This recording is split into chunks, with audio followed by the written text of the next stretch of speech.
ప్రేమ కలిగిన గొప్ప తండ్రి, మహోన్నతుడు అయిన పరలోకపు దేవ, ఈరోజు కూడా నా తండ్రి మీరు మాతో మాట్లాడండి. అయినా ప్రతిరోజు కూడా ఈ వాక్యం ద్వారా అనేకమైన అంశాల ద్వారా మా జీవితాలలో ఎక్కడెక్కడ మేము పొరపాట్లుగా మా జీవితాలు ఉంటున్నాయో ఆ పొరపాట్లను సరిదిద్దుకొనడానికి, ఏ సమయంలో మేము నిరుత్సాహంగా ఉంటున్నామో మమ్మల్ని ధైర్యపరచడానికి, దేవా మా తండ్రి మేము ఎక్కడ పొరపాటు చేస్తున్నామో మమ్మల్ని గద్దించడానికి నీ వాక్యమే మాకు ఆధారంగా ఉండి, నీ వాక్యం మమ్మల్ని బ్రతికింపచేసేది, నీ వాక్యం మా బాధలలో నెమ్మది దయచేసేది. అట్టి వాక్యం ద్వారా మా జీవితాలను మేము కట్టుకొనటానికి దేవా నీ కృపను అనుగ్రహించండి. సాతాను అంధకార క్రియలను లయపరచండి, దుష్ట క్రియలను దూరపరిచి మీ పరిశుద్ధాత్మ కార్యాన్ని మీరు జరిపించమని యేసయ్య బలమైన శక్తి కలిగిన నామాన్ని బట్టి, జీవగల నామాన్ని బట్టి అతి వినయంతో అడిగి వేడుకుంటున్నాము తండ్రి. ఆమేన్, ఆమేన్. ప్రభునందు ప్రియులారా, ఈ 2025వ సంవత్సరంలో ఈ లెంట్ డేస్ ఆరాధన కార్యక్రమాల్లో దేవుడు మనకు ఇచ్చిన అంశము మితి లేకుండా క్షేమమును, యెహోవా ఆసక్తి కలిగి దానిని నెరవేర్చును. మరొకసారి, మితి లేకుండా క్షేమమును, యెహోవా ఆసక్తి కలిగి దానిని నెరవేర్చును. యెషయా గ్రంథము 9వ అధ్యాయము 7వ వచనాన్ని మనం చూడగలం. కాబట్టి ప్రభునందు ప్రియులారా, మన దేవుడు ఎల్లప్పుడూ కూడా మనల్ని ప్రేమిస్తూ ఉంటున్నాడు. మనమే ఆయా సందర్భాలలో కొన్ని సమయాలలో మనం మర్చిపోతూ ఉంటాం. కానీ దేవతి దేవుడు ఆయన మర్చిపోయేవాడు కాదు. ఆయన ఎల్లప్పుడూ కూడా తన మదిలో మనకు ఒక స్థానం అంటూ ఉంటుంది. ఆయన ఈ ప్రపంచంలో ఇంతమంది ఉన్నా కానీ వారిలో ప్రత్యేకమైన స్థానము మన పట్ల, మన వ్యక్తిగత జీవితాల పట్ల ఆయన కలిగి ఉంటున్నాడు. అందుకే తండ్రి కృపార్శ్వంలో కూర్చొని ఆయన మితి లేకుండా మనల్ని ప్రేమించే దేవుడు, మన కోసమై, మన కుటుంబాల విషయమై ఆయన విజ్ఞాపన చేస్తుంటున్న మన ప్రధాన యాజకుడుగా మన ప్రభువైన యేసుక్రీస్తు వారు అంటున్నారు. కాబట్టి ఇహలోక సంబంధముగా మరి శరీరీతిగా ఉంటున్న వారు రకరకాలుగా, లేకపోతే తల్లిదండ్రులు కావచ్చు, లేకపోతే పిల్లలు కావచ్చు, బంధుమిత్రులు కావచ్చు, భార్యాభర్తలు కావచ్చు, లేకపోతే గమనించని పిల్లరా అత్తమామలు కావచ్చు, లేకపోతే కోడళ్ళు కావచ్చు, అల్లుళ్ళు కావచ్చు, వీరైనా మనల్ని మర్చిపోతారేమో కానీ దేవుడు మనల్ని మర్చిపోయేవాడు కాదు. ప్రతి క్షణము కూడా ఆయన మన గురించి ఆలోచన చేసేవాడు, మన క్షేమాన్ని గురించి ఆయన ఆలోచన చేసేవాడు. ఆయన రెక్కల కింద మనల్ని భద్రపరుచుకొని తన దూతలను మనకు కాయలుగా ఉంచి నడిపిస్తుంటున్న గొప్ప దేవుడు. అందుకే మనం ఒంటరి వారం కాదు, మనకంటూ ఒక బలశాలి అయిన దేవాతి దేవుడు మన పక్షాన ఉంటున్నాడు. మనకంటూ విజ్ఞాపన చేస్తే మంచి ప్రధాన యాజకుడు మన పక్షాన ఉంటున్నాడు. అంతేకాదు, నేను నీకు ఎల్లప్పుడూ కూడా తోడుగా ఉంటానని చెప్పే ఇమ్మానుయేలుగా మన ప్రభువైన యేసుక్రీస్తు వారు మనకు తోడుగా ఉంటున్నాడు. కాబట్టి ప్రియులారా, మన క్షేమాన్ని కోరే దేవుడు అనేకమైన అంశాల ద్వారా దేవుడు మనతో మాట్లాడుకుంటున్నాడు. మొట్టమొదటిగా మనం చూసాం ప్రియులారా, ఈ వారములో మరి క్షేమాన్ని దయచేసే దేవుడు మనకు ముందుగా నడుస్తాడు. ఆయన ఏ ఆపద రాకుండా ఆయన ముందుగా నడిచేవాడు. అంతేకాదు, మనకు క్షేమాన్ని దయచేసే దేవుడు మనం తలపెట్టే ప్రతి కార్యమును కూడా ఆయన ఆశీర్వదించే దేవుడని మనం చూశాం. కాబట్టి ప్రియులారా, ఈరోజు కూడా మన క్షేమాన్ని అనుగ్రహించే దేవుడు ఎలాంటి వ్యక్తిగా ఉంటున్నాడంటే, ప్రతి విధమైన బంధకాల నుంచి మనకు విడుదలను కలిగించేవాడు. ఏ బంధకాల్లో ఉంటున్నామో మనం, ఏ బంధకాల్లో నలిగిపోతుంటున్నామో, ఒకవేళ మన కుటుంబంలో కావచ్చు, మన కుటుంబంలో ఉంటున్న వ్యక్తులు కావచ్చు, ప్రియులారా, దుర్వ్యసనాలకు బందీలుగా ఉంటున్న వారు లేకపోలేదు. చాలామంది తల్లిదండ్రులు, వీడు చిన్నప్పుడు బాగా ఉండేవాడండి, బాగా చదివేవాడండి, ఈ పిల్లవాడు యవనస్తుడుగా మంచి విద్యావంతుడుగా మార్చబడిన వ్యక్తి అండి, మరి మంచి ఉద్యోగం వచ్చిందండి, ఉద్యోగం వచ్చిన తర్వాత ఏమైందో ఏమో తన జీవితం అంతా కూడా పాడు చేసుకుంటున్నాడండి, తాగుడుకు బానిస అయిపోయాడండి. ఏ సమయంలో ఇతని ఉద్యోగం, దేవుడిచ్చిన ఉద్యోగాన్ని, ఆ ఉద్యోగాన్ని పోగొట్టుకుంటాడో ఏమో అని కన్నీరు కార్చే తల్లిదండ్రులు కానీ, భార్యలు కానీ, భర్తలు కానీ, ప్రియులరా, బంధువులు కానీ వేదన చెందే వాళ్ళు ఉంటున్నారు. అందుకే మన ప్రియుల నిమిత్తమై మనం భారముగా ప్రార్థించాలి, మన పిల్లల విషయమై భారముగా ప్రార్థించాలి. మన కుటుంబం ఏ దానిలో కూడా బందీలుగా కాకూడదు. నీవు బందీగా అయితే నీ పిల్లల మీదికి ఆ యొక్క మరి శాపము రాబోతా ఉంది. కాబట్టి నీ బంధకాలు ఏదున్నా కానీ నీ ద్వారా నీ కుటుంబం ఆశీర్వదింపబడాలని దేవుడు కోరుకుంటున్నాడు. ప్రియులారా, ఇక్కడ చూడండి, దేవుని యొక్క వాక్యములో మనం చదివింటున్నాం. ఈ చదవబడిన లేఖన భాగంలో ఇర్మియాతో దేవుడు మాట్లాడుతుంటున్నాడు. ఇర్మియా యాజక వంశంలో జన్మించిన వ్యక్తి, యాజక ధర్మమంతా కూడా తెలిసిన వ్యక్తి ఇర్మియా. అంతేకాదు, యాజక ధర్మములో ఎలాంటి పనులు చేయాలో, ప్రత్యక్ష గుడారంలో లేకపోతే ప్రజలను ఏ విధంగా ప్రత్యక్ష గుడారానికి తీసుకొని రావాలో, ఏ విధంగా బలులు అర్పించాలో, బలి పశువు ఏ విధంగా ఉండాలో పరిశీలన చేసే వ్యక్తి ఇర్మియా. ఆ మధ్యకాలంలో మన సంఘంలో కూడా మరి సిరి ప్రసాద్ అన్న గారు అంటున్నారు, ఆయన తన యొక్క ఉద్యోగరీత్యా ఎక్స్పీరియన్స్ చెప్పేవాడు. ఏమిటో తెలుసా అండి, చిన్న పట్టు పురుగులు, అవి మొగయో ఆడయో ఇలా చేతులు పెడితే ఆయన తెలిసిపోతుందంట. నిజంగా అది వండర్ఫుల్ అండి.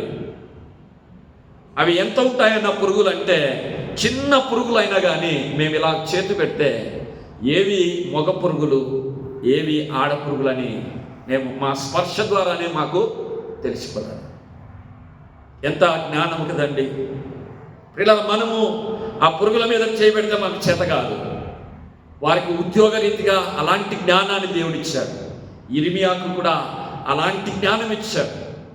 పిల్లరా, ఆ జ్ఞానం ద్వారా పశువులను, అంటే బలి పశువులను, ఏ బలి పశువు అయితే దేవునికి ఇష్టమో దానిని ఎన్నిక చేసే వ్యక్తి ఇర్మియా. కానీ దేవుడు ఏమంటున్నాడు తెలుసా, నువ్వు యాజకుడిగా అవసరం లేదయ్యా, నువ్వు ప్రవక్తగా ఉండాలి. ప్రియులారా, ప్రవక్తగా ఉన్న సందర్భంలో మొదటి అధ్యాయంలో మనం చూస్తే, అయ్యా నేను బాలుండయ్యా, ఆ పని చేయలేనైనా అంటే, నేనున్నాను కదా,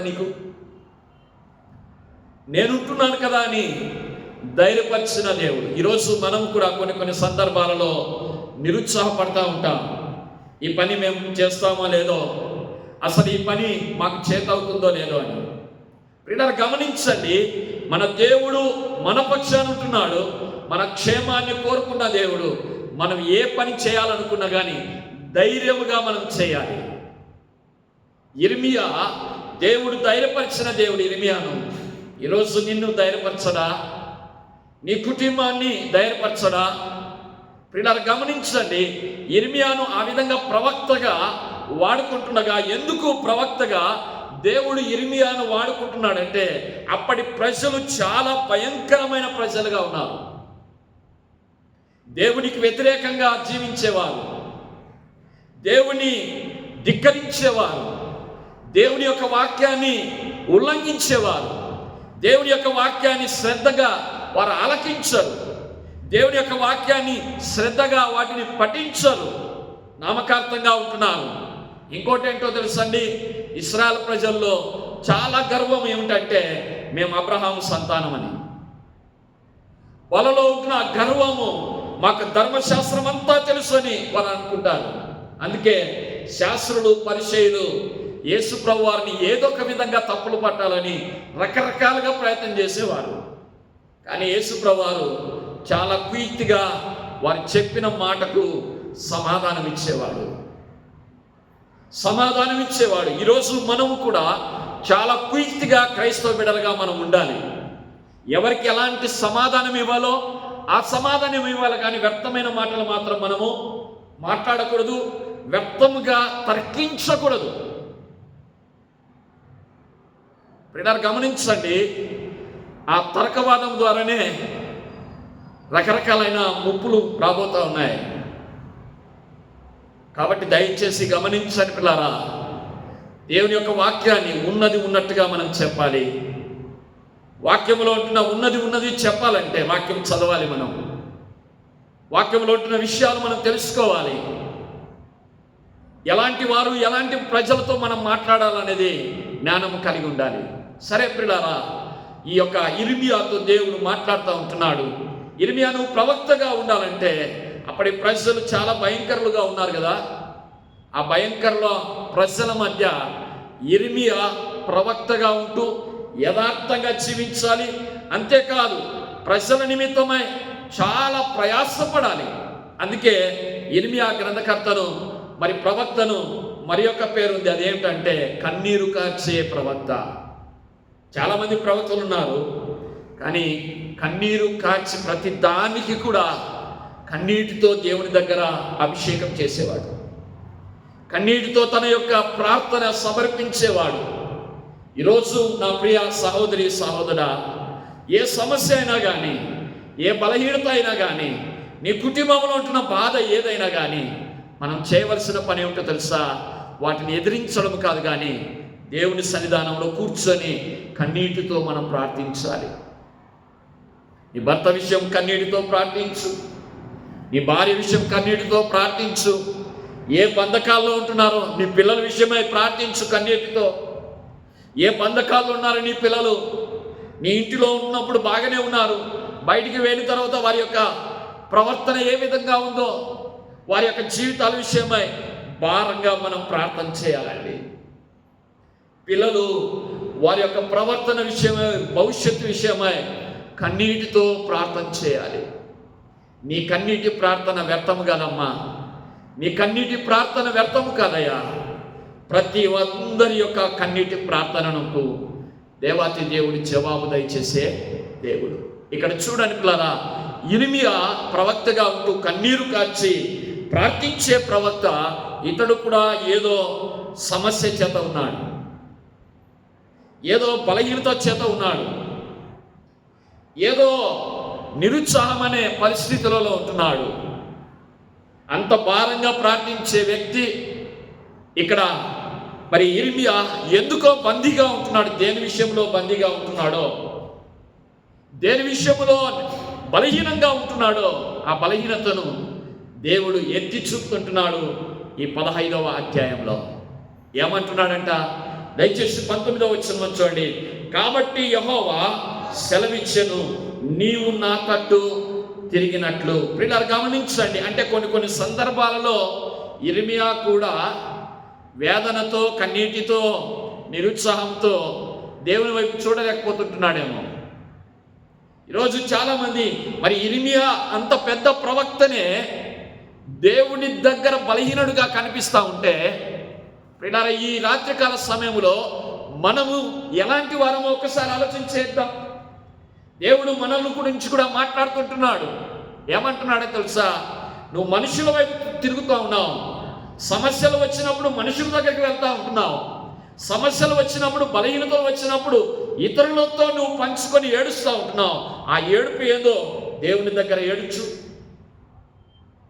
ఆ బాధ ఏమిటో దేవుని దగ్గర మొరపెట్టు, కన్నీరు కార్చు. ఇక్కడ చూడండి పిల్లరా, ఇర్మియాతో మాట్లాడుకుంటున్న విషయం ఏమిటంటే, దయచేసి 19వ వచనంలోనే చివరి భాగంలో రాయబడుతుంటాడు, వారు నీ తట్టు తిరగవలెను కానీ నీవు వారి తట్టు తిరగకూడదు.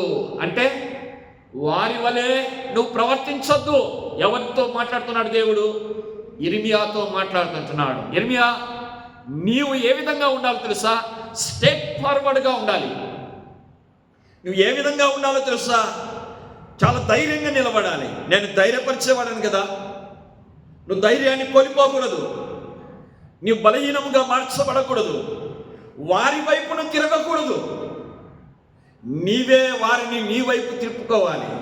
నీ బలమైన దేవుడు ఎలాంటి వాడో నీ వైపు తిప్పుకోవాలి కానీ నువ్వు వారి వైపు తిరగకూడదు. చాలామంది ఈనాడు ప్రియులారా వివాహమైన తర్వాత భర్తలు భార్యలు మరి అన్యురాలైతే వాళ్ళ వైపు వెళ్తా ఉన్నారు,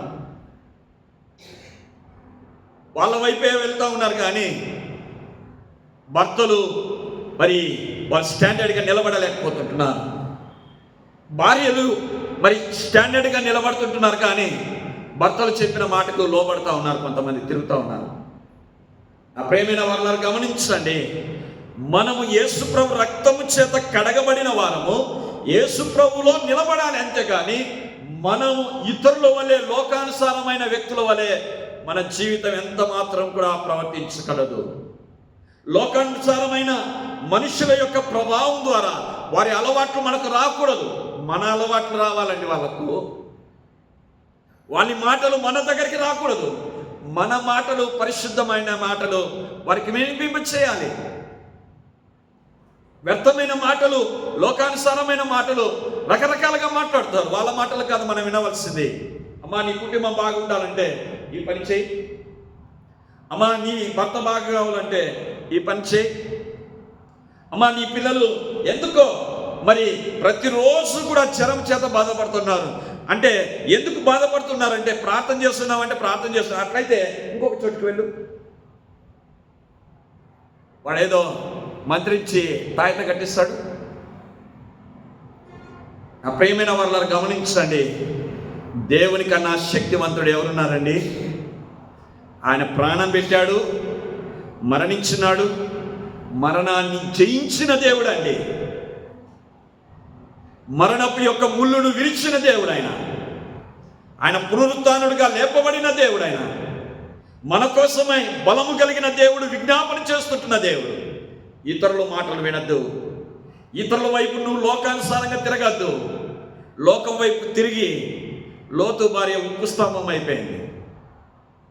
ఇలా లోకం వైపు తిరిగి లోతు భయంకరంగా శాపగ్రస్తుడిగా మార్చబడ్డాడు. నా ప్రియ సహోదరి సహోదరుడా, ఈరోజు నేను ఒక దైవ సేవకునిగా నేను తెలియపరుస్తున్నాను, ఇర్మియాతో దేవుడు మాట్లాడిన దేవుడు ఈరోజు మనతో కూడా ఆయన మాట్లాడుతుంటున్నాడు. వారి అలవాట్లు నీకు రాకూడదు కానీ నీ అలవాట్లు రావాలి. వచ్చినప్పుడే ఇక్కడ చూడండి చాలా చక్కగా మాట్లాడుతుంటున్నాడు దేవుడు. ఒక సెక్యూరిటీ ఇస్తుంటున్నాడు. ఏమంటున్నాడంట? 20వ వచనంలో అంటాడు, అప్పుడు నిన్ను ఈ ప్రజలకు పడగొట్టచాలనంత ఇత్తడి ప్రాకారముగా నేను నియమించెదను, నిన్ను రక్షించుటకు నిన్ను విడిపించుటకు నేను నీకు తోడయుందునని గనుక వారు నీ మీద యుద్ధము చేదురు గాని నిన్ను జయింపకుందురని యెహోవా సెలవిచ్చుచున్నాడు. ఇర్మియాతో మాట్లాడుతున్నాడండి. ఇర్మియాతో దేవుడు మాట్లాడుతున్న మాట వాగ్దానముతో కూడిన మాట. ఏమంటున్నాడంటే ధైర్యపరిచే మాట. ఇదిగో ఇర్మియా, వారి వైపు నువ్వు తిరగకూడదు, నువ్వు వారి వైపు తిరగకూడదు కానీ నీ వైపు తిరగాలి. అంటే నీ వైపు తిరిగితే నా వైపు తిరిగినట్టే. వారు ఏ విధంగా ఉన్నారో తెలుసా? ప్రజలు చాలా భయంకరమైన ప్రజలుగా ఉన్నారు. దేవుడు ఇక్కడ వాగ్దానం చేస్తుంటున్నాడు. ఏమంటున్నాడు తెలుసా? వారి వైపు నువ్వు తిరగద్దు, నేను నీకు తోడుగా ఉంటాను తిరగకుండా ఉంటే. అంతేకాదు 21వ వచనంలో చాలా చక్కగా మాట్లాడుతుంటున్నాడు దేవుడు. ఏమంటాడే? దుష్టుల చేతిలో నుండి నిన్ను విడిపించెదను, బలాత్కారుల చేతిలో నుండి నిన్ను విమోచించెదను. 2 విషయాలు అక్కడ మాట్లాడతాడు. ఇర్మియా, నా మాట ప్రకారము నువ్వు నడిస్తే, ధైర్యంగా నిలబడితే ఏమంటున్నాడంట? దుష్టుల యొక్క చేతిలో నుండి నేను నిన్ను విడిపిస్తాను. ఏ బంధకాలు ఉన్నారంటే, ఎవరుంటున్నారంటే ప్రజలు దుష్టులుగా ఉన్నారు. అంటే నువ్వు ప్రవచించే ప్రవక్తగా ఉన్న ఇశ్రాయేలు ప్రజలు ఏ విధంగా ఉన్నారంట? దుష్టులుగా ఉన్నారంట. దుష్టులు ఏ విధంగా ఉంటున్నారు, వారి యొక్క పరిస్థితి ఏ విధంగా ఉందో అక్కడ రాయబడుతుంటున్న మాట ఒక్కసారి మనం చూస్తే, ప్రజలు ఎలాంటి పరిస్థితిలో దేవుడు ఎందుకు దుష్టులు అంటున్నాడు, బలాత్కారులు అంటున్నాడో ప్రజల యొక్క భావాన్ని దేవాతి దేవుడు చాలా చక్కగా వివరిస్తుంటున్నాడు. ఇశ్రాయేలు ప్రజలు దుష్టులని మరి ఒక పేరు పెడుతుంటున్నాడు, ఇశ్రాయేలు ప్రజలు బలాత్కారులని పేరు పెడుతుంటున్నాడు. ఇశ్రాయేలు ప్రజలంటే దేవుని చేత ఆశీర్వదింపబడిన వారు కదా. కానీ దేవుడు ఇశ్రాయేలు ప్రజలకు పక్క వేరు పెడతా ఉన్నాడు. ఏమిటో తెలుసా? వాళ్ళు ఇశ్రాయేలు ప్రజలే కానీ వారు దేవుని చేత ఆశీర్వదింపబడిన వారే కానీ, నేను ఏర్పాటు చేసుకున్న జనులే కానీ వారు ఎలాంటి వారో తెలుసా? దుష్టులు, బలత్కారులు. ఎందుకు ఈ మాట మాట్లాడుతుంటున్నాడు? మనకు ఈ మాటకు జవాబుగా ఒక్కసారి ఈ 15వ అధ్యాయంలోనే దయచేసి చూడండి. ఈ 15వ అధ్యాయం అంతా కూడా ఇశ్రాయేలు ప్రజల మీద దేవుడు కోపం ఏ విధంగా ఉందో చాలా చక్కగా వర్ణిస్తాడు. ఇంటికి వెళ్ళిన తర్వాత చదవండి. దేవుని యొక్క కోపం ఎంత భయంకరమైనదో ఈ యొక్క అధ్యాయంలో మనం చూడగలం. కానీ ప్రియులారా, ఎందుకు దుష్టులు అంటున్నాడు దేవుడు? ఎందుకు బలత్కారులు అంటున్నాడు దేవుడు? ఆ వచనానికి, ఆ భాగానికి, లేకపోతే ఆ మాటలకు మరి జవాబు దేవుడు ఇస్తుంటున్నాడు. ఏ విధంగా ఉంటున్నారంటే దయచేసి చూడండి. 15వ అధ్యాయం 6వ వచనం నుంచి ఏమంటాడో, యెహోవా వాక్కు ఇదే, నీవు నన్ను విసర్జించినావు, వెనక తీసినావు గనుక నిన్ను నశింపచేయనట్లు నేను నీ మీదికి నా చేతిని చాచియున్నాను. ఎలాంటి వారుగా ఉన్నారంట ప్రజలు? దేవుణ్ణి విసర్జించేవారుగా ఉన్నారు. గడిచిన దినాల్లో కూడా నేను చెప్పాను, విసర్జించడం అనేది చాలా అసహ్యమైనది. మనం ఎంత మంచి ఆహారం తిన్నా కానీ మనం ఆ ఆహారాన్ని విసర్జించాల్సిందే. మనం ఎన్ని పానీయాలు మనం తాగినా దాన్ని విసర్జించాల్సిందే. విసర్జించిన పానీయాన్ని కానీ, విసర్జించిన ఆహార పదార్థాన్ని ఏదైనా కానీ దేన్ని కూడా మనం ఇష్టపడం. దాన్ని చూడగానే అసహించుకుంటాం. అంత భయంకరమైన పరిస్థితి. అంటే దేవుణ్ణి కూడా ఏ విధంగా ఉన్నారంట వారు? అంత అసహ్యంగా, దేవుని పరిశుద్ధంగా కాకుండా, గౌరవంగా కాకుండా, మరి అంతేకాదు దేవుని మీద నమ్మకం ఉంచుకోకుండా మరి ఏ విధంగా చూస్తుంటున్నారంటే పెంటలాగా చూస్తుంటున్నారంట. ఒక రకంగా చెప్పాలంటే దేవుని ఏ విధంగా చూస్తున్నారంట? ఒక పెంటలాగా చూస్తుంటున్నారు. ఎంత భయంకరమైన విషయం అండి. మన దేవుడు ఎలాంటి వాడండి? పరిశుద్ధమైన దేవుడు కదా. పరిశుద్ధమైన దేవుడు. మరి యెషయా గ్రంథము 1వ అధ్యాయంలో అక్కడ రాయబడుతున్న మాట 19వ వచనం అనుకుంటాను. అక్కడ అంటాడు, మీరు నా మాట సమ్మతించినడల భూమి యొక్క మంచి పదార్థములను మీరు అనుభవించదు. అంటే మన ఉదయం నుంచి సాయంత్రం వరకు కూడా మనం బ్రతికినంత కాలము కూడా మన దేవుడు ఎలాంటిదంట? ప్రతిదీ కూడా మంచిదే ఇస్తుంటున్నాడు. కానీ మంచిదిగా ఇస్తున్న దేవుణ్ణి ఏ విధంగా చేస్తున్నారంట? విసర్జిస్తుంటున్నారు. ఒకవేళ ఈ సాయంత్ర సమయమున నీ యొక్క గుణలక్షణాన్ని బట్టి, నీ అలవాట్లను బట్టి, నీ మాటలను బట్టి, నీ ప్రవర్తనను బట్టి, నీ కుటుంబం యొక్క సమస్యలను బట్టి, నీ కుటుంబంలో ఉంటున్న మరి పరిస్థితులను బట్టి ఒకవేళ దేవుణ్ణి విసర్జిస్తుంటున్నావా? దేవుణ్ణి హీనముగా ఆయన ప్రక్కన పెడుతుంటున్నామా? ఆ ప్రియ సహోదరి సహోదరా, దేవుడు కోరుకుంటున్నది ఏమిటో తెలుసా? నీతో సహవాసం చేయాలన్నదే ఆయన యొక్క ఉద్దేశం. అందుకే ఆదికాండంలో 1వ అధ్యాయంలో 2వ అధ్యాయంలో తన స్వరూపమందు తన పోలిక చొప్పున నరులను చేస్తుంటున్నాడు. ఎందుకో తెలుసా? ఆయనతో కలిసి సహవాసం చేయాలని. మరి అంతేకాదు 1వ అధ్యాయంలోనే ఆదికాండంలో చాలా స్పష్టంగా అంటున్నాడు, తన స్వరూపంలో తన పోలిక చొప్పున చేసిన మానవుణ్ణి ఏమంటున్నాడంట? మీరు ఫలించి అభివృద్ధి పొంది భూమిని నిండించుడి. ఎంత చక్కటి ఆశ్రితకరమైన మాటలు మాట్లాడుతుంటున్నారండి. అలాంటి మాటను మాట్లాడినప్పటికీ కూడా దేవుని ఏం చేస్తున్నారంట? విసర్జిస్తుంటున్నారు. అందుకే దేవుడు ఏమంటున్నాడు తెలుసా? ఇశ్రాయేలు ప్రజలను దుష్టులు అంటాడు. ఇంకొక మాట చూడండి పిల్లరా, ఈ యొక్క 15వ అధ్యాయంలోనే 7వ వచనంలో చూడేమంటున్నాడు. మొట్టమొదటిగా మనం చూస్తుంటున్నాం, ఎందుకు దేవుడు దుష్టులు అంటున్నాడు, ఎందుకు బలత్కారులు అంటున్నాడు దేవుడు. పిల్లారా, ఇశ్రాయేలు ప్రజలను చాలా చక్కగా పేరు పెట్టి పిలవాలి కదా, కానీ ఇక్కడ చూడని పిల్లారా ఏమంటున్నాడు తెలుసా? మొట్టమొదటిగా ఏమంటున్నాడు? ఎందుకు దుష్టులు, బలహీనులు, బలత్కారులు అంటున్నాడంటే దేవుని వారు విడిచిపెడుతుంటున్నారు, విసర్జిస్తుంటున్నారు. రెండవదిగా ఇక్కడ 7వ వచనంలో కూడా మనం చూస్తే చూడండి, 15వ అధ్యాయం 7వ వచనం.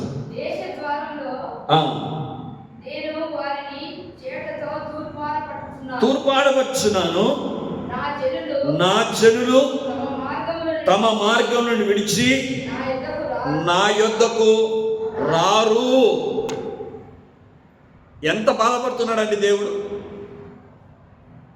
వారి యొక్క పరిస్థితులను బట్టి ప్రజలు ఏ విధంగా ఉన్నారంట? దేవుని దగ్గరికి రాలేకపోతుంటున్నారంట. అంటే వారి దురాలవాట్ల ద్వారా, వాళ్ళ యొక్క దుర ఆలోచనల ద్వారా, చెడ్డ తలంపుల ద్వారా, చెడ్డ కోరికల ద్వారా దేవుణ్ణి వాక్యం చదవటానికి కూడా వారు ఇష్టపడరు, ప్రార్థించడానికి కూడా ఇష్టపడరు, దేవుని మందిరంలో కనిపించడానికి ఇష్టపడరు. దయచేసి గమనించండి పిల్లారా, యేసు ప్రభు బేతనియా పట్టణానికి వచ్చినప్పుడు మరియా మార్తలు లాజరు ఇంటికి వస్తాడు ఎక్కువగా, కానీ మరియా మార్తలే కనిపిస్తారు. మరియా మార్తల యొక్క శ్రద్ధ లాజరుకు లేదు. లాజరు ఎందుకో తెలుసా? అక్కడ రాయబడుతుంది మరి యొక్క వచనాల్లో మనం చూస్తే, లాజరు యవనస్తుడు కదండి, ఇంకా వివాహం కూడా కాలే, కానీ మరణకరమైన జబ్బు అతనికి వచ్చింది, మరణకరమైన రోగం వచ్చేసింది. ఎన్ని వైద్యులను సంప్రదించి ఉంటారో, ఎంతమందిని సంప్రదించి ఉంటారో, కానీ ఆ రోగము మాత్రం బాగా కాలేదు. కారణం ఏమిటో తెలుసా? నా ప్రియ సహోదరి సహోదరుడా, అతడు యొక్క బలహీనత దేవుని దగ్గరికి రాకుండా చేస్తూ ఉంది. దేవుని దగ్గర కూర్చోవడానికి ఇష్టపడదు అతని బలహీనత, దేవుని యొక్క సన్నిధిలో కూర్చోవడానికి ఇష్టపడదు అతని యొక్క బలహీనత. అందుకే అతన్ని సాతానుడు ఏం చేస్తున్నాడు తెలుసా? యేసు ప్రభు వచ్చే లోపల ఆయన కనిపించడు వాడు లాజరు. కానీ ఎప్పుడైతే జబ్బు వచ్చిందో, మరణానికి గురయ్యాడో, మరణానికి గురి అయిన తర్వాత యేసు ప్రభు వారు సమాధిలో ఉంటున్న లాజరును పేరు పెట్టి పిలిచిన తర్వాత ఆ భాగంలో రాయబడుతుంది, ఇప్పుడు ఎక్కడ కూర్చున్నాడు తెలుసా లాజరు? యేసు ప్రభు వారి యొక్క పాదాల దగ్గర కూర్చున్నాడు. అంటే గమనించని పిల్లరా, పాపం అతనిలో ఉండడం ద్వారా యేసయ్య దగ్గర కూర్చునేవాడు కాదు. మరియా మాత్రం యేసు ప్రభు దగ్గర కూర్చునేది. యేసు ప్రభు వారు వస్తే ఎంత ఆప్యాయతో, ఎంత ప్రేమనో, ఎన్ని రకరకాలైన వంటలు చేయాలని ఆలోచన కలిగి ఉంటుందో మార్తమ్మ. యేసు ప్రభు వారు నోటికి మంచి ఆహారం ఇవ్వాలని, అందుకే కష్టపడేది. యేసు ప్రభు వారు రాగానే స్పెషల్గా వంట చేసేది. ప్రియరా, ఏది ఏమైనా కానీ లాజరు మాత్రం కూర్చునేవాడు కాదు. కానీ ప్రియరా గమనించండి, ఎప్పుడైతే మరణం నుంచి వచ్చాడో అప్పుడు పశ్చాత్తాపం వచ్చింది. ఈరోజు చాలామంది యొక్క జీవితాలలో దేవుని సన్నిధానానికి రావటానికి ఇష్టపడరు, దేవుని యొక్క సన్నిధానంలో కూర్చోవటానికి ఇష్టపడరు. ఇష్టపడకుండా కారణం ఏమిటో తెలుసా? సాతానుడు వానిని బలహీనపరిచి దూరంగా చేస్తాడు. అందుకే యేసుప్రభువు వారు ఒక పట్టణానికి వచ్చినప్పుడు దయ్యం పట్టిన సేనా దయ్యం పట్టిన వ్యక్తి యేసుప్రభువు వారితో అంటున్న మాట ఏమిటో తెలుసా? అప్పుడే ఎందుకు వచ్చినావయ్యా మా దగ్గరికి? మమ్మల్ని నశింపజేయాలనా? ఎందుకు వచ్చినావు అప్పుడే? ప్రియులారా, అతన్ని పీడించే ఆ దయ్యాన్ని విడిపించాలనే యేసయ్య వచ్చాడు. ఈ రాత్రికాల సమయంలో నీ కుటుంబానికి విడుదల చేయాలని దేవుని యొక్క ఉద్దేశం. ఈ రాత్రికాల సమయంలో ఏ బంధకాల చేతను ఉంటున్నావో ఆ బంధకాల నుంచి విడిపించాలనేది దేవుని యొక్క ఉద్దేశం. అందుకే ఈ భాగంలో చూడండి, దేవుడు చాలా కోపపడుతూ ఉంటున్నాడు, వేదనతో ఉంటున్నాడు, కానీ ఇర్మియాను ధైర్యపరుస్తుంటున్నాడు. ఇర్మియా, దుష్టులను బట్టి, నన్ను విసర్జించే వ్యక్తులను బట్టి భయపడద్దు, నా వైపు రాకుండా లోకానుసారం వైపు తిరిగే వారిని బట్టి నువ్వు భయపడద్దు, నేను ఏ విధంగా చేశానో తెలుసా, నిన్ను ప్రవక్తగా పెట్టాను కాబట్టి ప్రవక్తగానే నిలబడాలి నువ్వు. పిల్లలు గమనించండి, ఆయనతో మనం సంబంధం కలిగి ఉండాలి. ఈ బంధకాల నుంచి మనం విడుదల పొందాలి. దయచేసి చూడండి, ఈ బలాత్కారమైన మనుషుల నుంచి, తప్పుడు మాటలు మాట్లాడే, అబద్ధము కలిగిన మాటలు మాట్లాడే వ్యక్తుల నుంచి, భయంకరమైన క్రియల నుంచి మనం విడుదల కావాలంటే దేవుని యొక్క వాక్యము విడుదల అయినప్పుడే మనకు సమాధానం కదా. దయచేసి 2 విషయాలు మనం జ్ఞాపకం చేసుకుందాం. దయచేసి చూడండి పిల్లరా, నోవాహును కూడా 5వ అధ్యాయంలో మనం గమనిస్తే అక్కడ నోవాహు మరి 8వ వచనం కానీ 29వ వచనంలో కానీ మనం చూస్తే అక్కడ లోకం ఏ విధంగా ఉందో తెలుసా, చాలా భయంకరమైన శాపముతో ఉంది. అలాగనే 6వ అధ్యాయము మరి గమనించండి పిల్లరా, 2వ వచనంలో మనం చూస్తే ఆదికాండంలో అక్కడ మన సాక్షి లేని మనుషులుగా ఉంటున్నారు, దేవుని వైపు చూడని మనుషులుగా ఉంటున్నారు. 3వ వచనంలో మనం చూస్తే 6వ అధ్యాయం 3వ వచనంలో అక్రమమైన వ్యక్తులుగా ఉంటున్నారు. పిల్లలు గమనించండి, మరి 5వ అధ్యాయం 6వ వచనంలో మనం చూస్తే చెడిపోయి గొప్ప వ్యక్తులుగా, తమ జీవితంలో చెడిపోయిన గొప్ప వ్యక్తులుగా ఉంటున్నారు. అలాంటి సమయంలో దేవుడు నోవాహును దేవుడు ఏర్పాటు చేసుకున్నాడు. ఈ రాత్రికాల సమయంలో ప్రియులారా, యిర్మీయాను దేవుడు దుష్టుల యొక్క చేతిలో నుంచి విడిపించాలని ఏర్పాటు చేసుకున్న దేవుడు, నోవాహును దేవుడు ప్రత్యేకంగా ఏర్పాటు చేసుకున్న దేవుడు, రక్షించిన దేవుడు. ఈరోజు మన కుటుంబాలు కూడా ఆయన రక్షించడానికి సిద్ధంగా ఉంటున్నాడు. ఏ విధంగా ఆయన మనకు సమాధానం ఇస్తాడు, ఏ విధంగా మనం రక్షింపబడతామో ఈ భాగంలో మనం చూస్తే కీర్తనల గ్రంథం 28వ కీర్తన చూడండి. 28వ కీర్తన 7వ వచనం చూడండి, ఏమంటాడు, యెహోవా నా ఆశ్రయము, నా కేడము, నా హృదయము, ఆయన యందు నమ్మిక ఉంచెను గనుక ఆయన ఏ విధంగా ఉంటాడు, మనకు సహాయమును కలిగెను. మనకు సహాయం కలగాలన్నా, మనం ఆ బంధకాల నుంచి విడుదల పొందాలన్నా, దుష్టుల యొక్క లోకములో నుంచి మనకు విడుదల కలగాలన్నా, పాపిష్టి యొక్క పరిస్థితుల నుంచి మనము ప్రత్యేకించబడాలంటే ప్రియులారా, మన హృదయము ఆయన నమ్ముకొని జీవించాలి. మన హృదయంలో ఎవరు ఉండాలో తెలుసా, ఎవరెవరు ఉండడం కాదు, మన హృదయంలో యేసయ్య ఉండాలి. మన హృదయంలో యేసయ్య ఉండాలి. మన హృదయంలో యేసయ్య మాత్రమే నివాసం చేయాలి. ఆయన నివాసం చేస్తే చాలు. ప్రకటన గ్రంథంలో చాలా స్పష్టంగా లేఖన భాగం రాయబడుతుంది, మనతో కలిసి ఆయన సహవాసం చేస్తాడు, ఆయన మనతో కలిసి భోజనం చేస్తాడు, మన భోజన పదార్థాలను ఆయన ఆశీర్వదిస్తాడు, మనం తాగే నీటిని దేవుడు ఆశీర్వదిస్తాడు, మనం కూర్చున్న స్థలమును దేవుడు ఆశీర్వదిస్తాడు, మన కుటుంబాన్ని కూడా ఆశీర్వదకరంగా ఆయన మారుస్తాడు. ఎప్పుడు మన హృదయంలో ఆయన నివాసం చేయాలి. ఆయన నివాసం చేస్తేనే దుష్టత్వం మనలో నుంచి వెళ్ళిపోతుంది. దుష్టత్వంలో నుంచి మనం బయటకు వస్తాం. బలాత్కారమైన మనుషుల నుంచి మనకు విడుదల కలుగుతుంది. మన హృదయంలో యేసయ్య నివాసం చేయాలి. అలాగనే గమనించండి, 62వ కీర్తన చూడండి, రాయబడుతున్న మాటను మనం చూస్తాం. 62వ కీర్తన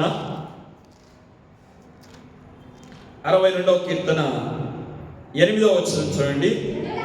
జనులారా,